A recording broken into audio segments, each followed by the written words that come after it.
Hello friends, welcome back to my channel. ఈరోజు మన cooking ఛానల్లో దొండకాయ పకోడీ అండి. క్రిస్పీగా ఎలా చేసుకోవాలో ప్రాసెస్లోకి వెళ్ళిపోదాము.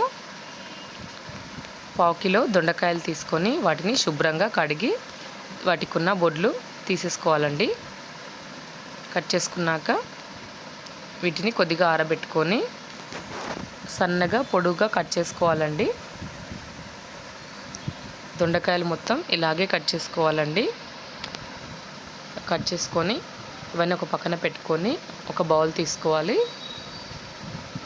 తీసుకొని అందులో ఒక 2 టేబుల్ స్పూన్స్ శనగపిండి, 2 టేబుల్ స్పూన్స్ కొద్దిగా కార్న్ఫ్లోర్ ఉంటే వేసుకోవచ్చండి.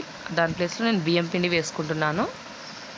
క్రిస్పీగా వస్తాయండి. మనకు టేస్ట్కి తగినంత కారం, టేస్ట్కి తగినంత ఉప్పు కూడా వేసుకోవాలి. కొద్దిగా ధనియా జీరా పౌడర్ ఉంటే వేసుకోవచ్చు. నేను వేసుకున్నాను. కొద్దిగా పసుపు వేసుకోవాలండి, చిటికెడు. కొద్దిగా అల్లం వెల్లుల్లి పేస్ట్ కూడా వేసుకొని వీటన్నిటిని బాగా కలుపుకోవాలండి. పిండి మొత్తం ఉప్పు కారం అన్నీ కలిసిపోయే విధంగా బాగా కలుపుకోవాలి. కలుపుకున్న వీటిని మనం కలుపుకున్న పిండిలో కట్ చేసుకున్న దొండకాయ ముక్కల్ని కూడా వేసుకొని కలుపుకోవాలి. వీటన్నిటిని ఒకసారి బాగా కలుపుకున్నాక కొద్దిగా వాటర్ వేసుకుంటూ దొండకాయల మొత్తానికి పిండి పట్టే విధంగా మొత్తం కలుపుకోవాలి. ఇలా కొద్దిగా నీళ్ళు చిలకరించుకుంటూ కలుపుకోవాలండి. కలుపుకొని మరో పక్కన స్టవ్ ఆన్ చేసి బాండి పెట్టుకొని బాగా హీట్ చేసుకోవాలి. ఆయిల్ వేసుకొని బాగా కాగనివ్వాలండి. పకోడీకి ఆయిల్ బాగా కాగితేనే క్రిస్పీగా వేగుతాయి. మనం పకోడీ మొత్తం ఇలా బాగా కాగుతున్న నూనెలో వేసుకోవాలండి. వేసుకొని 2 వైపులా బాగా కాల్చుకోవాలండి, క్రిస్పీగా వచ్చేంత వరకు. ఇలా మధ్యలో కలుపుకుంటూ వేయించుకోవాలండి.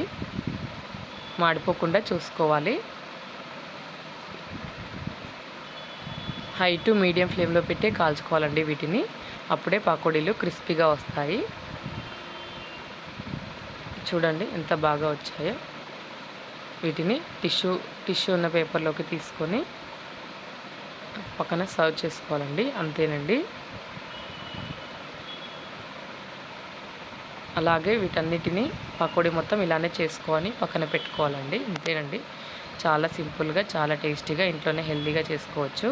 పప్పు చారులోకి కానీ, సాంబార్లోకి కానీ సైడ్ డిష్గా చాలా బాగుంటుంది. థ్యాంక్ యూ ఫర్ వాచింగ్ అండి. మన ఛానల్ని సబ్స్క్రైబ్ చేసుకోండి ప్లీజ్.